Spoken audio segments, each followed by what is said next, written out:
Well, I'm not going to run the bomb. We're back for another episode of quick little reviews. We're going to break down some of the stuff I saw in the Xfinity Series race. A lot of wrecking. I mean, you can see, I thought this was a chart race 2.0. Just so much wrecking, making so many mistakes, pushing too aggressively.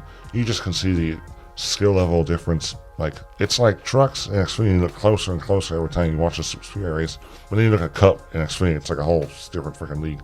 Because the Cup only had two wrecking cautions, really. We had 9 cautions. We had like two or three cautions per stage. And this race was long, for 120 laps. It took some time. It almost ended a little bit before midnight. I know Hannah Dingan was involved in one of the first wrecks. They were single file for like the first half of this stage 1.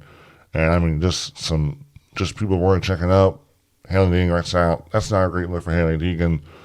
Trying to have some momentum going into the season. I know Sam Mayer took a freaking massive hit in the first wreck. Daniel Suarez was out too. I think SVG was also involved in that, but he was able to still continue. We saw multiple wrecks like that.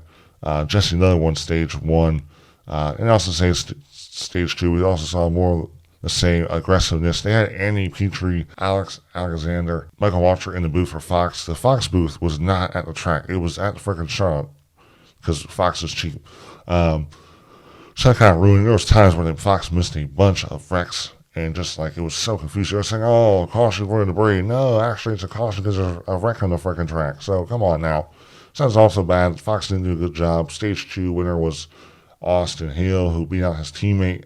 Austin Hill had a little bit of damage in this race, but it didn't affect him that much. And then stage 3 was also long. There was a part of stage 3 where the way the pit cycles are, a bunch of people pitted, 20 plus cars pitted, but then there was like 5 cars that didn't pit. They were like about a half a track ahead. So you had this big, large pack, the small pack. So you had the 5 cars were out by half a track, and then you had the other pack half a track back.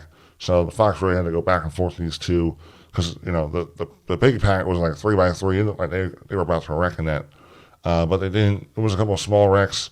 Jeb Burton and SVG. SVG got into Jeb Burton twice for SVG. This is SVG's first Super Speed race. He was able to really he finished the race well, so he was getting all his laps. Almost one of the last restarts. Ryan Herbst had a penalty. And right when he was going to go and serve it, there was a massive wreck that happened that took out a bunch of other cars. I know Justin Allgaier was involved. Like a bunch of people were involved. I can't name them off the top of my freaking head. That was bad. People sliding through the grass, making a mess. But then I also set up the last restart with Austin Hill and Sheldon Creed as his teammate, and led Austin Hill to take the lead. And Austin Hill is one of the best super speed racers in the game. I'm not going to say he's as good as any of the Cup guys because the Cup guys are dang good. He's only raced a couple of races in the Cup Series and hasn't really done much. I think it's this car, and he's just good. Like, he's good at maneuvering the draft. I don't know what it is, but this was incredible by him. He was able to keep the pack behind him and they wrecked, but he was able to beat out his former teammate in Sheldon Creed and take home the W again at Daytona. This is his third consecutive time winning in Daytona. Back to back to back. The dude's good, impressive. SVG finished 12th in this race. The top 10 finishers were Austin Hill first, Sheldon Creed second, Parker Retzlaff third, Jordan Anderson fourth, Chandler Smith fifth, Riley Herbst sixth, John Nemechek seventh, Justin Allgaier eighth, Brandon Jones ninth, AJ Allmendinger 10th. Race was good. Fox needs to do better. I think it was a piss poor effort by Fox for this race. Didn't really do a good job. It was cool to see Andy Petrie, but also I think there was times that Andy Petrie was a little bit biased. But all fine, good race. Great way to kick off your season. We're going to see all this and probably more of this next week when we head to Atlanta, a mini super speedway.